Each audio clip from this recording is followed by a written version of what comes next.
5 instant things you can do to reduce pain and the symptoms associated with endometriosis.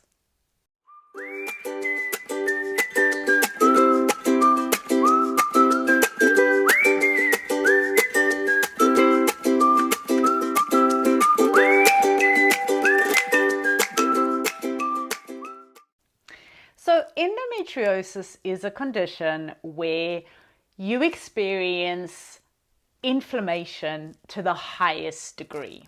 And inflammation is a natural response by the body, but with endometriosis, it's like your body's gone into hyperdrive. If you want to understand endometriosis a little bit more, we do have a free introductory course all about it, and I'll pop the details below or somewhere in the links up here. So what are 5 things that you can do to really reduce that pain and inflammation really, really quickly? The first one is lowering your stress levels, lowering that heightened anxiety. And sometimes, ironically, that stress and that anxiety can actually be caused by the endometriosis itself. Because here you are going, I don't know what to do, and it's so confusing, and this condition is causing me pain, and doctors aren't giving me any real answers, and they're saying I should have more surgeries, and that in itself is creating a lot of anxiety. So just sit still with that and allow yourself to breathe, and you're here and you're present, and your body knows what it really wants. So just put that aside and try to not be so forceful in the decision. Try to be guided and let it go for a little bit and allow yourself to feel into whatever's going on in your body. And I know that sounds really woo-woo, but the desire for more research, more information, more searching is actually driving up that anxiety and stress. And sometimes that's not what you actually need. Sometimes you need to actually step back and just trust that the answers will come when you're ready. Okay, so number 1 is really reducing the stress in your life. And I know for some people this can be huge. I've had women literally quit their jobs because they realized how bad their job was for their health and make huge life changes because of this one big thing. So not to be taken lightly, but really weighing up what is triggering stress in your life. And sometimes it's just a reframe. So I have done another video last week, which you can check out, which is talking a little bit about this whole idea of reframing our stress and our stress responses to things. The second thing you can do to really reduce that pain and those symptoms pretty quickly is really looking at what is driving inflammation in terms of what you're eating. So the biggest contributor to driving inflammation really rapidly in your body is anything containing sugar and various forms of sugar. So particularly the highly processed sugars. So we really want to steer away from those. So questioning, what are you eating that's contributing to that pain level? Anything that contains sugar, like your muffins, your cookies, your chocolate, those things are really driving up that inflammatory response in the body really, really quickly. So we want to reduce those as much as we can and question why we keep reaching for them. Those things, unfortunately, are contributing like a fire, so if you imagine your endo is sitting in your body and it's this little ember, it's kind of sizzling away, and then you add some sugar in there, it's like just blowing it all up. It's literally like creating an instant fire in your body. And you may even notice this. You may even notice that if you have a huge amount of sugar, you actually feel worse fairly quickly. It's a fairly quick response. So unfortunately, sugar is not your friend.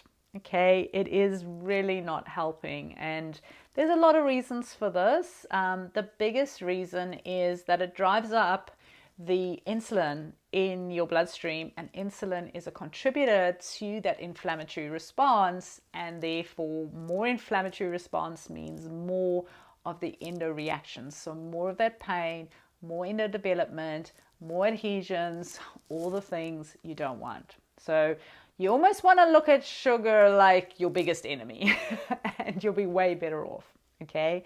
So if you're having sugar in your coffee, if you're having sugar is in your cereal, if you're having sugar in a milkshake, if you're having, sweets in the evening or cookies or whatever, just really look at what are you eating and is there a sugar element within that, and cutting that way down.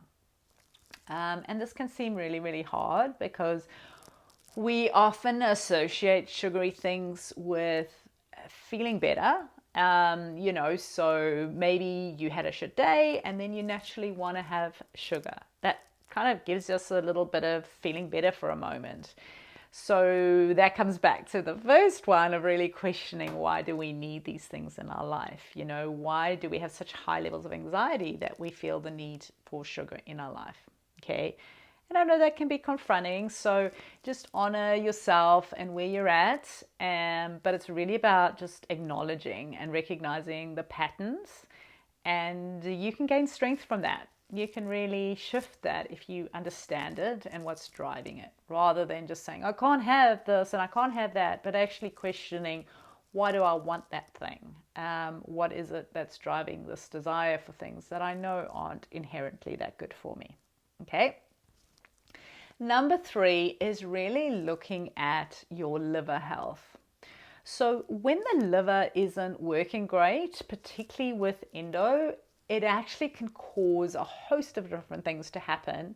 But the biggest thing that it does is it shifts the natural hormone balance in your body. So estrogen dominance is something that's often associated with endometriosis. I personally don't think it's the true trigger of endometriosis, though it certainly is a contributing trigger.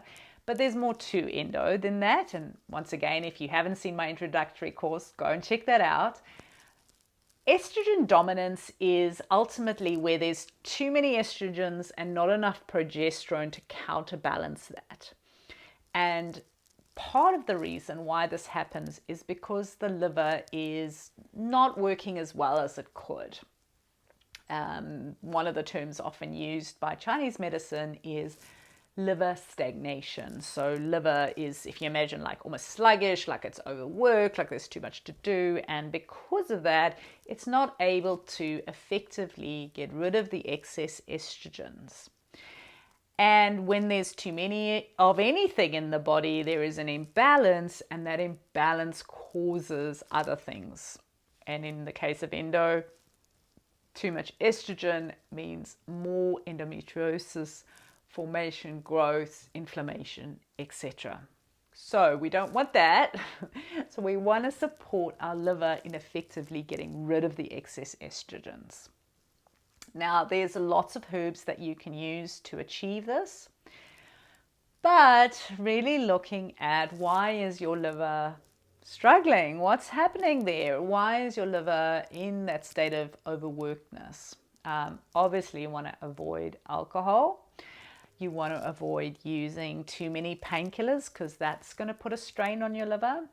But you also want to support the liver. You really want to, give your liver a little bit of a booster. And herbs like milk thistle, for instance, is an amazing herb that really can support your liver to do its job a little bit easier. It's kind of like, giving your liver just that added support so it can do its job easier. If there is an exposure to toxins or a history of exposure to toxins, that'll have an impact on the liver. But more often than not, what I really see is just taking far too many painkillers and a history of taking painkillers, being on synthetic hormones, going on the contraceptive pill. All of that affects your liver health. And it's sort of this weird irony, because oftentimes we are going on those to try and help the endo. But actually, when we look at endo, it's really about just supporting the liver. And when we do that and the liver works better, naturally the inflammation goes down and the estrogen levels level out, and then the endo is no longer such an issue. So it's this catch-22 that's often clients will come to me with. So the key thing is to support your liver. And there's a couple of ways you can do that. The first is to have a lot more green stuff in your diet. So green juices, just green foods in general, just load them up, okay? That green stuff your liver loves.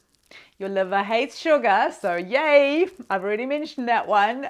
You really want to cut out the sugar.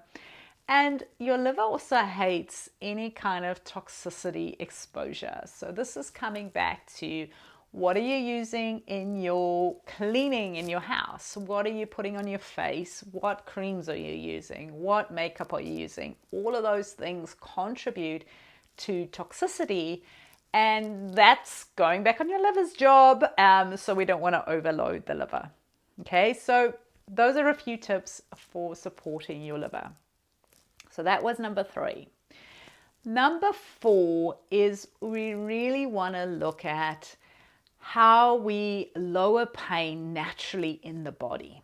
And one of the key drivers of pain and the natural response in the body, particularly around your period, are these hormone-like substances called prostaglandins. Okay, they had a fancy name. Basically, there are different types of prostaglandins, and the one that we're most concerned with is the prostaglandin 2. This one is the one that actually drives pain and inflammation. And look, this is supposed to happen. So we're not going to get all angry about this prostaglandin, because in some instances we need that response in the body, like if you've had an injury. However, with endometriosis and particularly period pain, that can get too high. And part of the reason is because there's not enough anti-inflammatory support within the body. One of the easiest ways you can achieve that is to lower the level of omega-6 in the body and increase the omega-3s in the body. Omega-6s are things that come from grains, having lots of vegetable oils in your diet. These are very high in omega-6, and omega-6 unfortunately drives up inflammation and drives up those negative prostaglandins, those prostaglandin 2s that we don't want. To lower their response, what we want is the omega-3s. So think of your fish oils, algae oils, anything high in omega-3 is going to help lower that response. So a really good supplement of omega-3, I personally prefer algae oil versus fish oil. I just can't stand the taste of fish oils, are a great way to start off with. Looking at why they respond like that is coming back to that inflammatory response. And what are you eating that could be driving that? So staying away from those highly processed vegetable oils would probably be a good first step. Okay, and the 5th thing I recommend to really lower your pain and symptoms within a short space of time is to really look at how much you're overthinking. I see this pattern a lot. A lot of women worrying and overthinking about everything. And a lot of the time it is endo that you're worried and overthinking about, but often it can also be other things in life. And it's this over worrying and thinking that really drives up a feeling of anxiety and stress in the body. Now, when you can slow down enough to actually be present and be in this moment, that's when you can really just get your body into a state of what is called the parasympathetic nervous response. It's a place where you are breathing slower. It's a place where you're not thinking about the future or the past and analyzing, overthinking, worrying. You're actually just being right here, right now. And Sometimes you can literally just do this for 5 minutes in a day, but we don't. We're always on the go. We're always thinking ahead, worrying, planning, doing, one thing to the next. I see this so often. This is why I highly recommend doing something like yoga or meditation, or even just sit outside in the sunshine and just listen to the birds. Seriously, it does not need to be this huge commitment. It can literally be 5 minutes. But in that time, there's one rule. You just need to just be present with what's around you and really look at the trees, smell the scents, listen to the birds, do whatever to become present. One of the easiest ways to achieve that is to imagine you have to re-describe this current moment to somebody in 20 minutes. So what are you hearing? What are you seeing? What are the colors? What is the shades of colors? What are the textures? Really describing it like you were writing a poem or a book about it. And in that moment, you are actually being really present because you're having to concentrate about the surrounding that you're in. I know this may seem like a really silly suggestion. You may be going, well, how is this going to help my pain? But the goal here is to shift your body into a parasympathetic nervous system response. And that in that response, your body is actually able to slow down enough to digest better and to focus on healing. When you're in that sympathetic nervous response where you're always on the go and you're always driving and you're always stressed and you're always anxious and you're always pushing, your body will put healing, digestion to the side. And the way you can tell that you're in this state is because you'll have cold hands and cold feet a lot. Okay? Because your body is gone, those things are not important. I don't need to warm my feet right now. I'm in a state of stress. I need to worry about my heart and my breathing, and that's what I'm going to worry about. So those outside peripheral things are not important. Okay, so that's how you know you're doing this. So I really invite you to just try this experiment with me for 1 month. And all I'm asking is for 5 minutes a day of just being fully present in the moment. Okay? So those are my 5 tips to getting you to lower pain and symptoms in the short amount of time. Obviously, there's way more we can do together. And we are launching a brand new program all about how you can use foods to truly nourish the body. There is some amazing stuff in there, stuff you've never heard before. I go so much more beyond just fruits and vegetables. I found the foods that contain the constituents that have actually shown to shrink endometriosis and the lesions. So I'm super excited about that. If you want to register for that so you can get early bird pricing, check that out below. And I look forward to working with you. Endometriosis doesn't need to be something that holds us back in life. We can become empowered and discover what really shifts our health. And that's what I'm here to share with you. So I hope you found this helpful, and feel free to leave a comment below, like this video if you like it, because that'll help get it out to more women. And I look forward to seeing you next time. Bye.